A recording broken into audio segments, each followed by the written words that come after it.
Hello everyone, আসসালামু আলাইকুম। Welcome back to my YouTube channel. এই মুহূর্তে আমি বুড়িগঙ্গা নদী দিয়ে যাচ্ছি সদরঘাটের দিকে। তো বাবুবাজার ব্রিজে কিছু লেখা দেখতে পাচ্ছি, অস্তিত্ব রক্ষার্থে আসুন আমরা নদীকে বাঁচাই, নদী আমাদের মা, আসুন আমাদের মাকে বাঁচিয়ে রাখি। কত সুন্দর লিখেছে।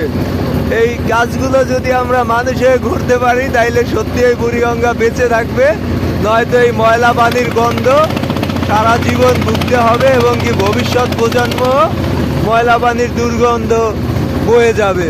সো এই মুহূর্তে দেখতে পাচ্ছি নদীটির পানি খুবই সুন্দর সচ্ছল, যেহেতু বর্ষা নেমে আসছে তাই নদীতে নতুন পানি আসছে।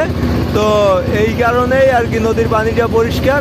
তো শীতের মৌসুমে নদীর পানিতে অতিরিক্ত ময়লা আবর্জনা সিটির চলে আসে, তো সেই সময় দুর্গন্ধে আসলে নদী দিয়ে চলাচল খুব ক্রিটিক্যাল হয়ে যায়। তো সবার কাছে আমার রিকোয়ারমেন্ট থাকবে, নদীটাকে বাঁচিয়ে রাখুন, যত পারুন দূষণ মুক্ত রাখুন যার যার নিজ নিজ জায়গা থেকে।